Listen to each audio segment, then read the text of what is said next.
He lost his job because she lied about a missing order. Now he's delivering to her again. The line echoed in his head as he drove through empty streets. 11:42 p.m. Same route, different app. The new car sticker still smelled like glue. The phone buzzed. Sushi, 2 bags, prepaid. He didn't even look. His hands just moved. The city was half asleep. Yellow lights, drive-through windows glowing like fish tanks. He used to like that quiet. Now it just pressed on his chest. The night he lost his account, the message popped up cold and final. Your profile has been deactivated due to customer complaint. No name, no warning, just gone. He remembered every tap, photo, timer, GPS proof. But she'd said never arrived, and that was enough. The system didn't ask questions. It didn't know he had rent due Friday or gas below a quarter. Now he worked for a smaller app. Worse pay, no benefits. But it kept him moving. He didn't talk about what happened. Not to his mom. Not to anyone. Just drove. A siren wailed somewhere far off. He turned the wheel, coffee sloshing in the cup holder. His phone buzzed again, order canceled. He sighed, hit next. The screen flashed white, then loaded a new request. Address, Evergreen Drive. Name, Melissa Hart. He stared at it for a second, the engine idling. The name lit up the cabin like a small fire. His fingers tightened on the steering wheel. For a moment he thought about skipping it. Let someone else take the job. But his thumb didn't listen. It pressed accept. The phone chimed, confirming. Route calculated. 12 minutes away. He pulled the car into drive, the phone screen reflecting in his windshield. Bright, sterile, and calm. The kind of calm that comes right before something breaks. He parked by the pickup spot, engine humming low. The restaurant was one of those 24-hour sushi places squeezed between a laundromat and a vape shop. Inside, the smell of soy sauce and fryer oil clung to the air. A tired kid behind the counter slid 2 paper bags toward him without looking up. Order for Melissa, he said, just to hear it out loud. The kid nodded, already back on his phone. He carried the food out carefully, more careful than before, not because he cared, but because he remembered what a single lie could cost. Outside, the night was still. The only sound came from a drive-through speaker across the lot repeating, "Please pull forward." He set the bags in the passenger seat and stared at them for a long second, like they were something radioactive. Then he hit record on his dash cam. He had bought it 2 weeks ago after another driver told him, "Man, protect yourself. No one else will." The memory made him half smile. He pulled out of the lot, headlights cutting through wet asphalt. On the dash, the red circle, Live 001. A few usernames popped up. "Where you headed, bro?" "Do it." He didn't answer. "Had a customer once," he said quietly. "Said she never got her food. Got me fired. No appeal. Just gone. Funny thing is," a yellow light blinked. "I think I'm bringing her dinner again." He turned on to Evergreen Drive. The houses got bigger, cleaner, quieter. Number 32. Same porch light. Same fence. He killed the engine. The phone blinked. Live, 128 watching. He whispered, "Guess we're here." He sat there with the engine off, the quiet too loud to ignore. The only light came from his phone, that tiny red circle pulsing like a heartbeat. Viewers kept joining, the number climbing past 300. Some comments scrolled fast, like noise. "Knock already. Don't chicken out. This better be real." He didn't answer. He just watched the screen reflect against the windshield, lighting half his face in red. The sushi bags steamed slightly, fogging the window. His hands stayed on the wheel for longer than they should have, fingers tapping once, twice. Then he unbuckled the seatbelt slowly, like it might set something off. When he opened the door, the night air felt colder than before. Wet grass, sprinklers still ticking somewhere down the street. He adjusted the phone angle on the dash so the house filled the frame. White porch, black door, motion light above. Then he stepped out, food in hand, camera rolling. He didn't knock, just stood there, breathing slow. Chlorine in the air. A dog barked once inside. Last time I was here, he said, I got fired. The chat blew up. He didn't look. He set the bags on the mat, turned one toward the camera.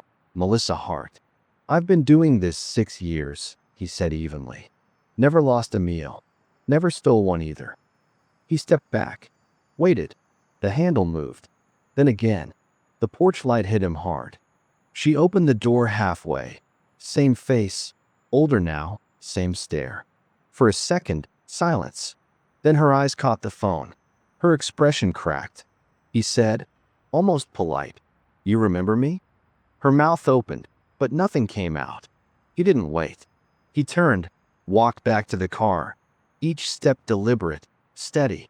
Behind him, the door stayed open. The phone glowed brighter, recording everything. He slid back into the driver's seat, breathing hard but quiet. The inside of the car felt smaller now, air thick with leftover heat.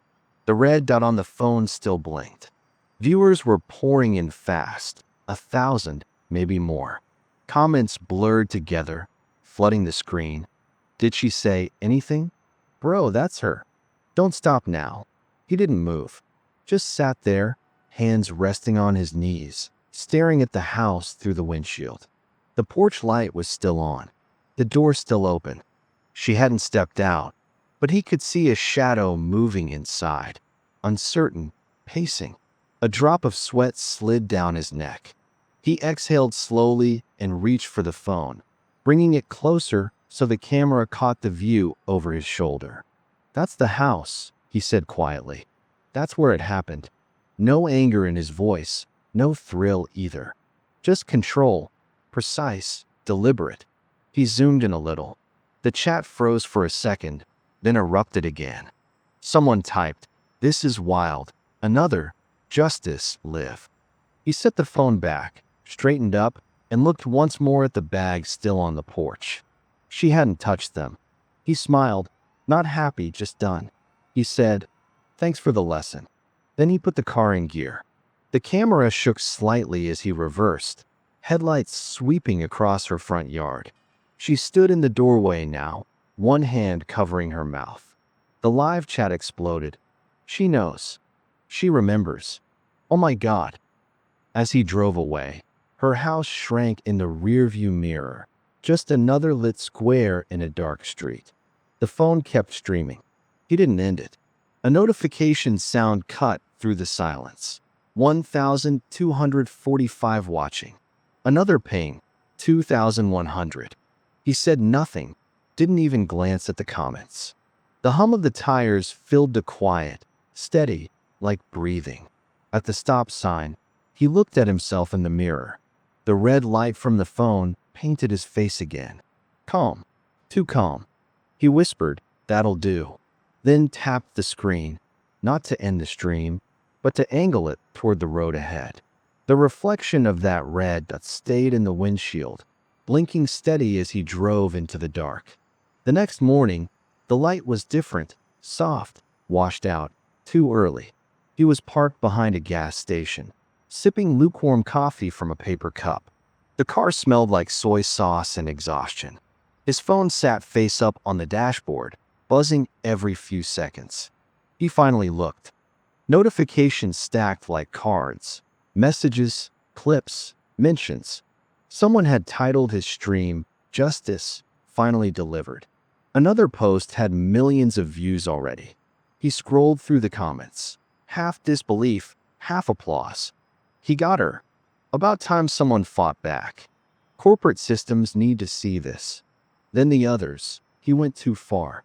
That woman didn't deserve that kind of public shame.